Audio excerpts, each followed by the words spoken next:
ಘಟಕ 1. ಭಾಷೆ, ಅರ್ಥ, ವ್ಯಾಖ್ಯೆ, ಸ್ವರೂಪ, ಪ್ರಯೋಜನ. ಮಾನವನಿಗೆ ತನ್ನ ಅಂತ ಸತ್ವವನ್ನು ತೋರಿಸದೆ ಗೌಪ್ಯವಾಗಿಟ್ಟುಕೊಂಡ ಪ್ರಪಂಚದ ಅನೇಕ ಸತ್ವಗಳಲ್ಲಿ ಬಹುಶಃ ಭಾಷೆ ಮೊದಲನೆಯದೆನ್ನಬೇಕು. ಭಾಷೆ ಎಂದರೇನು ಎಂಬ ಪ್ರಶ್ನೆಗೆ ಸೂತ್ರರೂಪದಲ್ಲಿ ಒಂದು ಖಚಿತವಾದ ಉತ್ತರವನ್ನು ಹೇಳುವುದು ಕಷ್ಟ ಸಾಧ್ಯ. ಭಾಷೆಯ ಸ್ವರೂಪ ಕುರಿತ ವ್ಯಾಖ್ಯೆಯನ್ನು ಒಂದು ಸೂತ್ರರೂಪದಲ್ಲಿ ಹಿಡಿದಿಡುವ ಅನೇಕ ಪ್ರಯತ್ನಗಳು ಬಹುಕಾಲದಿಂದ ನಡೆದಿದ್ದರೂ, ಈ ತನಕ ಯಾವೊಂದು ಪ್ರಯತ್ನವೂ ಭಾಷೆಯ ನಿಜವಾದ ಅರ್ಥವನ್ನು ವಿವರಿಸುವಲ್ಲಿ ಸಂಪೂರ್ಣ ಯಶಸ್ವಿಯಾಗಿಲ್ಲ. ಯಾವ ಭಾಷಾ ವಿಜ್ಞಾನಿಗೂ ಭಾಷೆಯ ಅಂತರಂಗವನ್ನು ಭೇದಿಸಿ ಒಳಹೊಕ್ಕು ಅದರ ಅಂತಸತ್ವವನ್ನು ಹೊರಗೆಡಹಲಾಗಿಲ್ಲ. ಚಿರಪರಿಚಿತವಾದ ಒಂದು ಮೂರ್ತ ವಸ್ತುವಿನ ಅಥವಾ ಪದದ ಅರ್ಥವನ್ನು ಹೇಳುವುದೇ ಬಹುಪ್ರಯಾಸದ ಕೆಲಸವಾಗಿರುವಾಗ, ಇನ್ನು ಭಾಷೆಯಂತಹ ಅಮೂರ್ತ ಪದದ ಸ್ವರೂಪವನ್ನು ಒಂದು ಸೂತ್ರರೂಪದಲ್ಲಿ ಕೊಡುವುದಂತೂ ದೂರದ ಮಾತೇ ಸರಿ. ಭಾಷೆ ದಿನನಿತ್ಯ ನಮ್ಮ ಒಡನಾಡಿಯಾಗಿಯೇ ವ್ಯವಹರಿಸುತ್ತದೆ. ಮಾತೆತ್ತಿದರೆ ಸಾಕು, ಅದು ನಮ್ಮ ಬಾಯಿಂದ ಹೊರಬೀಳುತ್ತದೆ. ನಾವು ಆಡುವ ಮಾತೇ ಭಾಷೆ. ಹೀಗೆ ಭಾಷೆ ನಮಗೆ ಅತ್ಯಂತ ಚಿರಪರಿಚಿತವಾಗಿದ್ದರೂ ಅದರ ಸ್ವರೂಪವನ್ನು ನಮಗೆ ಹೇಳಲಾಗಿಲ್ಲವೆಂದ ಮೇಲೆ ಗೌಪ್ಯತೆ ನಮಗೆ ಆಶ್ಚರ್ಯ ಮೂಡಿಸದಿರಲಾರದು. ಭಾಷೆಯ ಸಂಪೂರ್ಣ ಸ್ವರೂಪವನ್ನು ಬಿಚ್ಚಿಡುವ ಒಂದು ಸೂತ್ರರೂಪದ ವ್ಯಾಖ್ಯೆಯನ್ನು ಬಹುಶಃ ಯಾವ ಕಾಲಕ್ಕೂ ಕೊಡಲು ಸಾಧ್ಯವಿಲ್ಲವೆಂಬಷ್ಟು ದಿಗ್ಭ್ರಮೆ ಮೂಡಿಸುವ ರೀತಿಯಲ್ಲಿ ಇಂದು ಭಾಷೆ ತನ್ನ ಅಂತಃಸತ್ವವನ್ನು ಗೌಪ್ಯವಾಗಿಟ್ಟುಕೊಂಡು ಬಂದಿದೆ. ಅಂತೆಯೇ ಭಾಷಾವಿಜ್ಞಾನಿಯೊಬ್ಬ ಭಾಷೆಯ ಬಗೆಗೆ ಮಾತನಾಡುವುದೆಂದರೆ ಮರದ ಒಲೆಯಲ್ಲಿ ಅಡುಗೆ ಮಾಡಿದಂತೆ ಎನ್ನುತ್ತಾನೆ. ಇದರರ್ಥ ಭಾಷೆಯನ್ನು ಕುರಿತು ಮಾಡುವ ಪ್ರಯತ್ನಗಳೆಲ್ಲವೂ ಸಂಪೂರ್ಣ ಫಲಕಾರಿಯಲ್ಲ. ಒಂದರ್ಥದಲ್ಲಿ ಅದೊಂದು ನಿರರ್ಥಕ ಕಾರ್ಯವೇ ಸರಿ ಎಂಬುದು. ಭಾಷೆಯೊಂದಿಗೆ ಗುದುಮುರಿಗೆ ಹಾಕುವುದೆಂದರೆ ಗಾಳಿಯೊಡನೆ ಸೆಣಸಾಡಿದಂತೆಯೇ. ಆದ್ದರಿಂದಲೇ ಭಾಷೆಯ ಹುಟ್ಟನ್ನು ತಿಳಿಯಲು ಇದುತನಕ ಮಾಡಿರುವ ಎಲ್ಲ ಪ್ರಯತ್ನಗಳೂ ನಿಷ್ಫಲ ಎನ್ನುತ್ತಾನೆ ಭಾಷಾವಿಜ್ಞಾನಿ ಸಪೀರ್. ಆದರೂ ಇದುತನಕ ಭಾಷೆಯ ಸ್ವರೂಪ ಕುರಿತು ಮಾಡಿದ ಭಾಷಾವಿಜ್ಞಾನಿಗಳ ಪ್ರಯತ್ನವನ್ನು ಮರೆಯುವಂತಿಲ್ಲ. ಭಾಷೆಯ ನಿಜವಾದ ಅರ್ಥವನ್ನು ತಿಳಿಯುವಲ್ಲಿ ಇದುತನಕ ಅವರು ಮಾಡಿದ ಶೋಧನೆ, ಚಿಂತನ ಮಂಥನಗಳ ಫಲವಾಗಿ ಭಾಷೆಯ ಹೊರಮೈಯ ದರ್ಶನವನ್ನಾದರೂ ಸೂತ್ರರೂಪದಲ್ಲಿ ಹಿಡಿದಿಡಲು ಸಾಧ್ಯವಾಗಿದೆ. ಆದ್ದರಿಂದ ಭಾಷೆಯ ಸ್ವರೂಪವನ್ನು ಕುರಿತ ಭಾಷಾವಿಜ್ಞಾನಿಗಳ ಮಹತ್ವದ ವ್ಯಾಖ್ಯೆಗಳನ್ನು ಈಗ ನೋಡಬಹುದು. ವ್ಯಾಖ್ಯೆಗಳು. 1. ಧ್ವನಿ ಸಂಕೇತಗಳಿಂದ ಮನುಷ್ಯನ ವಿಚಾರಗಳನ್ನು ಅಭಿವ್ಯಕ್ತಗೊಳಿಸುವ ಸಾಧನವೇ ಭಾಷೆ ಎನ್ನುತ್ತಾನೆ ಪ್ಲೇಟೋ. 2. ಪದಗಳ ಮೂಲಕ ವಿಚಾರಗಳನ್ನು ಅಭಿವ್ಯಕ್ತಗೊಳಿಸುವುದೇ ಭಾಷೆ ಹೆನ್ರಿ ಸ್ವಿಚ್. 3. ಆತ್ಮವಿರುವ, ಮನಸ್ಸಿರುವ ಯಾವುದೇ ಪ್ರಾಣಿಯ ಅನುಭವಗಳ ಅಭಿವ್ಯಕ್ತಿಯೇ ಭಾಷೆ ಎನ್ನುತ್ತಾನೆ ಏಸ್ಲರ್. 4. ಒಂದು ಚಿತ್ರಸ್ಥಿತಿಯನ್ನು ವ್ಯಕ್ತಪಡಿಸಲು ಮಾಡುವ ಉದ್ದೇಶಪೂರ್ವಕ ಧ್ವನಿಗಳ ಉಚ್ಚಾರಣೆಯೇ ಭಾಷೆ ಎನ್ನುತ್ತಾನೆ ಮಾರ್ಟಿ. 5. ಭಾಷೆ ಎನ್ನುವುದು ಅಭಿಪ್ರಾಯಗಳ ಅಭಿವ್ಯಕ್ತಿಯ ಒಂದು ವಿಧಾನವಲ್ಲ, ಅದೊಂದು ರೀತಿಯ ಆಲೋಚನೆ. ಭಾಷೆಯೆನ್ನುವುದು ಒಂದು ಸಾಧನ, ಮನುಷ್ಯರಿಗೆ ವಿಶಿಷ್ಟವಾಗಿರುವ ಆಲೋಚನೆಗಳಿಗೆ ಸಹಾಯಕವಾಗುವ ಒಂದು ಸಾಧನ ಅಥವಾ ಅಂಗ ಎನ್ನುತ್ತಾನೆ ಎರ್ಡಮಾನ್. 6. ಯಾವಾಗ ಬೇಕಾದರೂ ಸ್ವಪ್ರೇರಿತವಾಗಿ ಉಚ್ಚರಿಸಬಹುದಾದ ಸಾಂಪ್ರದಾಯಿಕ ಸಂಕೇತಗಳ ವ್ಯವಸ್ಥೆಯೇ ಭಾಷೆ ಎನ್ನುತ್ತಾನೆ ಎಬ್ಬಿಂಗ್ಹಾಸ್. 7. ಭಾಷೆಯೆಂಬುದು ಅಭಿಪ್ರಾಯಗಳನ್ನು ವ್ಯಕ್ತಗೊಳಿಸುವ ಸಂಕೇತಗಳ ಒಂದು ವ್ಯವಸ್ಥೆಯೇ ಭಾಷೆ ಎನ್ನುತ್ತಾನೆ ಡೆ ಸಸೂರ್. 8. ಸ್ವಪ್ರೇರಿತವಾಗಿ ಉಚ್ಚರಿಸಿದ ಸಂಕೇತಗಳ ಒಂದು ವ್ಯವಸ್ಥೆಯ ಮೂಲಕ ಅಭಿಪ್ರಾಯಗಳನ್ನು, ಭಾವಗಳನ್ನು, ಇಷ್ಟಗಳನ್ನು ಪ್ರದಾನ ಮಾಡಲು ಇರುವ, ಮನುಷ್ಯನಿಗೆ ವಿಶಿಷ್ಟವಾದ, ಅವನ ಸ್ವಭಾವಸಿದ್ಧವಲ್ಲದ ರೀತಿಯೇ ಭಾಷೆ ಎನ್ನುತ್ತಾನೆ ಸಪೀರ್. 9. ವ್ಯವಹಾರಕ್ಕಾಗಿ ಸಂಕೇತಗಳಿಂದ ಕೂಡಿದ ಪದ ಸಮೂಹವೇ ಭಾಷೆ ಎನ್ನುತ್ತಾನೆ ವೈಯಾಕರಣಿ ಭಟ್ಟಾಕಳಂಕ. ಭಾಷೆಯ ಸ್ವರೂಪವನ್ನು ವಿವರಿಸುವ ಈ ವಿವಿಧ ವ್ಯಾಖ್ಯೆಗಳಲ್ಲಿ ಯಾವೊಂದು ವ್ಯಾಖ್ಯೆಗೂ ಭಾಷೆಯ ಸಂಪೂರ್ಣ ಅಂತಃಸತ್ವವನ್ನು ಹೊರತೆಗೆದು ತೋರಿಸಲಾಗಿಲ್ಲ. ಒಂದು ರೀತಿಯಲ್ಲಿ ಇವು ಸಮರ್ಪಕವಾಗಿದ್ದರೂ ಇನ್ನೊಂದು ರೀತಿಯಲ್ಲಿ ಅಸಮಂಜಸವಾಗಿವೆ. ಭಾಷೆಯ ಸ್ವರೂಪ ಕುರಿತಂತೆ ಈ ಎಲ್ಲ ವ್ಯಾಖ್ಯೆಗಳ ಮಧ್ಯೆ ಎದ್ದು ಕಾಣುವ ವ್ಯಾಖ್ಯೆಗಳೆಂದರೆ ಸ್ಟುರ್ಟ್ ಎವಾಂಟ್, ಬ್ಲಾಕ್ ಮತ್ತು ಟ್ರೇಗರ್ ಅವರ ವ್ಯಾಖ್ಯೆಗಳು. ಹಳೆಯ ಸೂತ್ರಗಳ ಸಾರವನ್ನು ಹೀರಿಕೊಂಡು ಹೆಚ್ಚು ಸಮರ್ಪಕವಾದ ಸೂತ್ರವೊಂದನ್ನು ಸ್ಟುರ್ಟ್ಮೆಂಟ್, ಬ್ಲಾಕ್ ಮತ್ತು ಟ್ರೇಗರ್ ಹೇಳಿದ್ದಾರೆ. ಈ ಮೂವರು ವಿದ್ವಾಂಸರ ಸೂತ್ರಗಳು ಬಹುಜನರ ಮೆಚ್ಚುಗೆಯನ್ನು ಪಡೆದಿರುವುದಲ್ಲದೆ, ಉಳಿದ ಸೂತ್ರಗಳಿಗಿಂತ ಹೆಚ್ಚು ಸಮರ್ಪಕವಾಗಿವೆ. ಆ ಸೂತ್ರಗಳನ್ನೆಲ್ಲಿ ನೋಡಬಹುದು? 1. ಸಮಾಜದ ವ್ಯಕ್ತಿಗಳು ಪರಸ್ಪರ ವ್ಯವಹಾರಕ್ಕಾಗಿ ಬಳಸುವ ಯಾದೃಚ್ಛಿಕ, ಇಷ್ಟಾನುಸಾರವಾದ ಧ್ವನಿ ಸಂಕೇತಗಳ ವ್ಯವಸ್ಥೆಯೇ ಭಾಷೆ ಎನ್ನುತ್ತಾನೆ ಸ್ಟುರ್ಟ್ ಎವಾಂಟ್.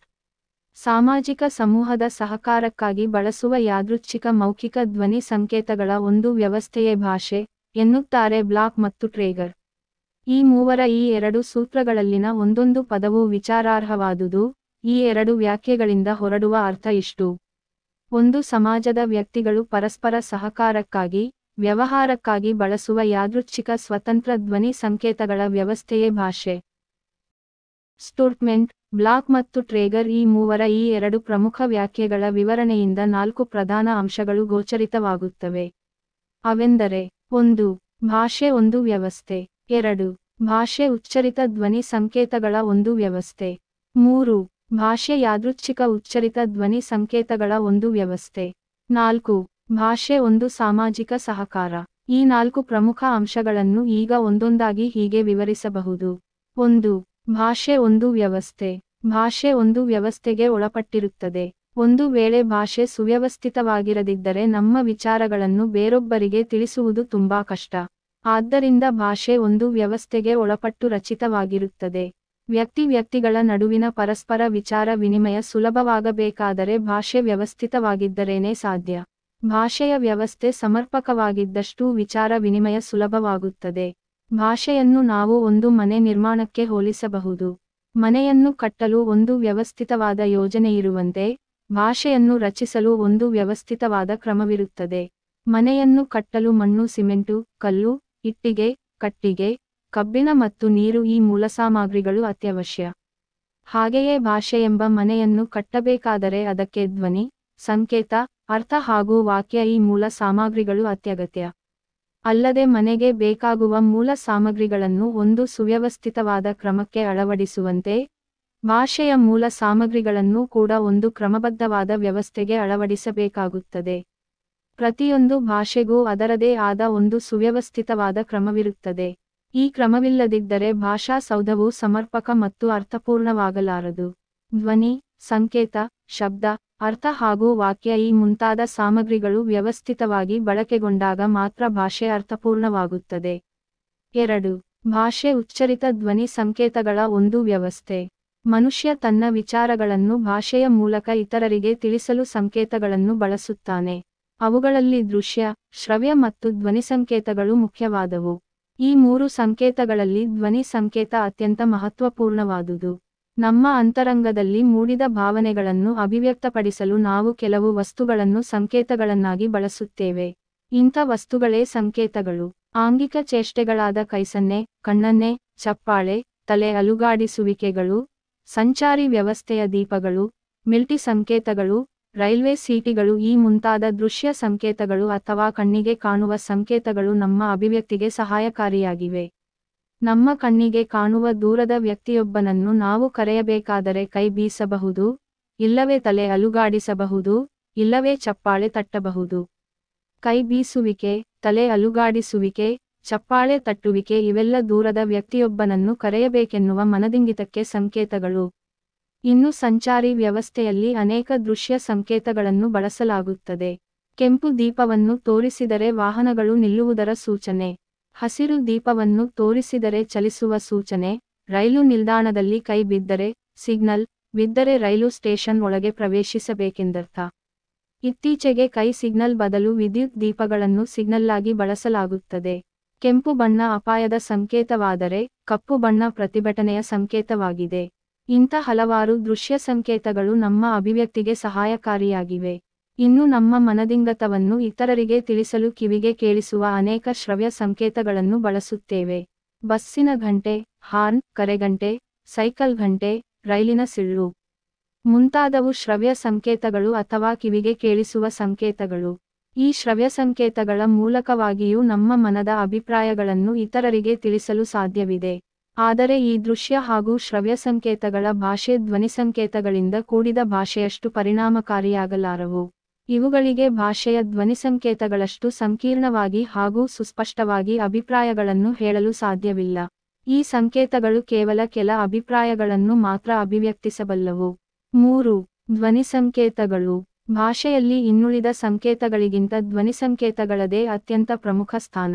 ಏಕೆಂದರೆ ಭಾಷೆಯೆಂಬುದು ನಿರ್ಧರಿತವಾಗುವುದೇ ಧ್ವನಿ ಸಂಕೇತಗಳಿಂದ.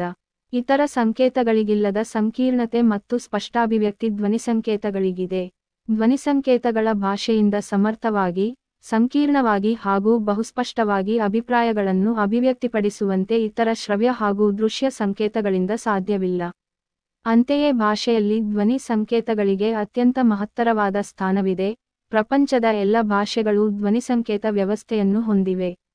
ನಮ್ಮ ಮನದಿಂಗಿತವನ್ನು ಇತರರಿಗೆ ತಿಳಿಸಲು ಬಳಸಲಾಗುವ ಧ್ವನಿಗಳೇ ಧ್ವನಿಸಂಕೇತಗಳು. ಇಂಥ ಧ್ವನಿಸಂಕೇತಗಳೇ ನಮ್ಮ ಮನಸ್ಸಿನ ಭಾವನೆಗಳಿಗೆ ಒಂದು ಅರ್ಥವನ್ನು ತಂದುಕೊಡುತ್ತವೆ. ಅಷ್ಟೇ ಅಲ್ಲ, ಅವು ನಮ್ಮ ಮನಸ್ಸಿನ ಭಾವನೆಗಳನ್ನು ಇತರರಿಗೆ ತಿಳಿಸಲು ಇತರ ಭಾಷಾ ಸಂಕೇತಗಳಿಗಿಂತ ತುಂಬಾ ಸಹಾಯಕಾರಿಯಾಗಿವೆ ಹಾಗೂ ಬಹು ಸಮರ್ಥವಾಗಿವೆ. ಇಂಥ ಧ್ವನಿಸಂಕೇತಗಳ ಅರ್ಥಪೂರ್ಣ ಅಭಿವ್ಯಕ್ತಿಯೇ ಭಾಷೆ.